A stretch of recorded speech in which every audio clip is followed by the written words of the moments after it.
এক যুগের বেশি সময় ধরে ঢাকাই সিনেমার সবচেয়ে বেশি পারিশ্রমিক প্রাপ্ত নায়ক শাকিব খান। এই ক্ষেত্রে তার ধারের কাছেও কেউ নেই। বর্তমানে একটি সিনেমায় অভিনয়ের জন্য কোটি টাকা বা তার চেয়ে বেশি পারিশ্রমিক নেন এই অভিনেতা। তবে তার এই পারিশ্রমিক বেড়ে 50 কোটি টাকা হতে পারে বলে ইঙ্গিত দিলেন ঢাকাই সিনেমার এই সুপারস্টার। গত 24 জুন রাজধানীর একটি সিনেমা হলে তুফানের বিশেষ প্রদর্শনীতে এমন কথাই জানান শাকিব। টিকিট পাওয়া যাচ্ছে না, আমার ফ্যামিলি বলে ভাই টিকিট দেই, ও বলে টিকিট দেই, ভাই টিকিট দেই।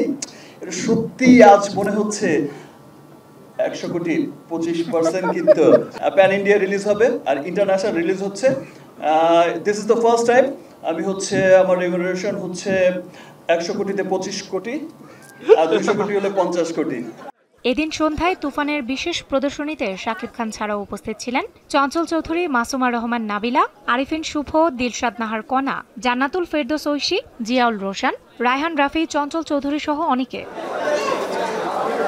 তুফানের ঝড় এখনো বইছে সিঙ্গেল স্ক্রিন থেকে মাল্টিপ্লেক্সগুলোতে, আর সেই উচ্ছ্বাস দেখা গেছে সিনেমা সংশ্লিষ্টদের মাঝে। খুব ভালো লাগছে, এটা আমাদের পরিবার, সব পরিচিত মুখ আমাদের ইন্ডাস্ট্রি, অনেক মানুষ অনেক সবার প্রতি কৃতজ্ঞতা যে আপনারা কষ্ট করে এসেছেন, ছবিটা দেখেন, ভালো লাগবে। আমরা আমাদের মধ্যে ওই ইজিনেসটা ছিল, কারণ আমরা অনেক কথা বলেছি, গল্প করেছি, মজা করে কাজটা করেছি। সেটা রাফিও ছিল সেখানে, সবাই আমাদেরকে সেভাবেই আমরা খুব, যেহেতু আমরা ফার্স্ট হাফটা আপনারা যতটুকু দেখেছেন সেটার গল্পটা একটু লাইট মেজাজের ছিল, তো আমাদের শুট করতেও সেভাবেই খুব মজা হয়েছে। আমি শুরু থেকে বলছিলাম এমন একটা সিনেমা বানাবো যেটা আসলে ইন্টারন্যাশনাল সিনেমাকে রিপ্রেজেন্ট করতে পারে আর কি, আমাদের দেশের সিনেমা হিসাবে। তো দর্শক কিন্তু সেটা বলছে, এবং আমি বারবারই বলছি আমি একটা কমার্শিয়াল সিনেমা বানাচ্ছি আসলে। এটা একটা এন্টারটেইনিং সিনেমা, আপনারা দেখবেন, হাসবেন, হাততালি দিবেন এবং এনজয় করবেন, এবং শেষে একটা ভয়ঙ্কর টুইস্ট নিয়ে বাসায় যাবেন এবং ওয়েট করতে থাকবেন কবে তুফান 2 আসবে। ধরা দিলে তোমার মন ভাঙা হবে গোরা গোরা। তুফান সিনেমার পাশাপাশি এই সিনেমার দুটি গানও হয়েছে ব্যাপক জনপ্রিয়। অভিনয় শিল্পীদের মতোই গানের শিল্পীরাও উচ্ছ্বাস প্রকাশ করেছেন গণমাধ্যমের ক্যামেরায়। আইটেম সং আমাদের দেশে যখন একটা এরকম হিট হয়েছে, আমার মনে হয় প্রত্যেকটা মুভিতে এখন সুন্দর করে আইটেম সংসগুলো আমরা পাবো। আলহামদুলিল্লাহ, ডাক অনেক দূর পর্যন্ত শোনা যাচ্ছে। আমি খুবই হ্যাপি, সবার কাছে অনেক ধন্যবাদ, কৃতজ্ঞতা যে গানটার কোকিলের ডাক অনেক দূর পর্যন্ত পৌঁছে দেওয়ার জন্য। এদিকে তুফান সিনেমার বিশেষ প্রদর্শনীতে এসে এবার ঈদে মুক্তিপ্রাপ্ত সিনেমা রিভেঞ্জ নিয়ে কথা বলেছেন অভিনেতা জিয়াউল রোশন। সিনেমা সংশ্লিষ্টদের উপর কিছুটা অভিমান প্রকাশ করেছেন এই অভিনেতা।